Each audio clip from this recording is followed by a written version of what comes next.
అదే RTV app వార్తల్ని క్షణాల్లో చదివే అవకాశం ఉంటుంది. ఒక న్యూస్ పేపర్, ఒక టెలివిజన్ ఛానల్ మీ చేతుల్లో ఎప్పుడూ ఉంటాయి.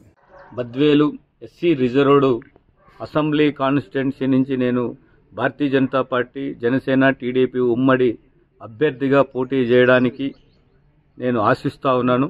గతంలో ఇదే అసెంబ్లీ నుంచి బైపోలు జరిగినప్పుడు భారతీయ జనతా పార్టీ కార్యకర్తగా పోటీ చేసి దాదాపు 22,000 పైచిలకు ఓటర్లు నాకు భారతీయ జనతా పార్టీకు ఆశీర్వదించడం జరిగింది.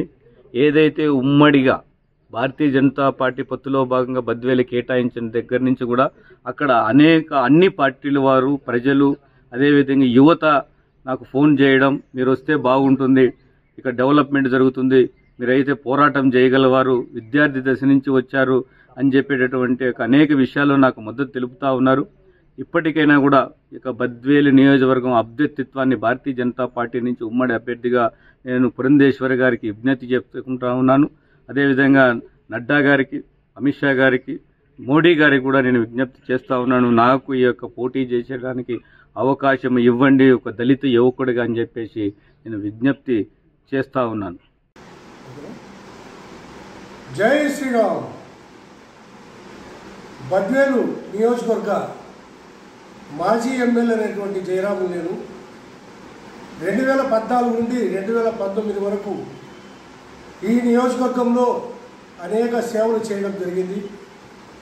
8,800 పెన్షన్లు ఇప్పించాను, 2,500 ఇల్లులు ఇప్పించాను, ఇంకా అనేక రకాలైనటువంటి సేవలన్నీ కూడా చేసి మనకు సోమశిల వెనక జలాలను ఒక టీఎంసీ నీరు తెప్పించేదానికి కూడా 33 చెరువులు నింపేదానికి కూడా నేను ఎంతో కృషి చేసి జీవో కూడా తెచ్చాను. అటువంటి సందర్భంలో నేను స్థానికంగా పుట్టాను, పెరిగాను, చదువుకున్నాను, ఇక్కడే ఉద్యోగరీత్యా బయట చేశాను. అటువంటిది ఇప్పుడు స్థానికేతరులు ఈ సీటును కోరటం అనేది చాలా దుర్మార్గమైనటువంటి విషయంగా భావించాలి. ఎస్సీని, హిందూ మతస్థుని, అటువంటిది నాకు కాకుండా గతంలో మధ్యంతర ఎన్నిక ఒకసారి వచ్చినప్పుడు సోము వీర్రాజు గారి మాటలు విని ఆయన కోరిన మేరకు మరిన్ని వీడియోస్ కోసం ఛానల్ ని సబ్స్క్రైబ్ చేయండి. లేటెస్ట్ అప్డేట్స్ కోసం వాట్సాప్ ఛానల్ ని ఫాలో చేయండి. అండ్ లింక్ డిస్క్రిప్షన్ లో ఉంది.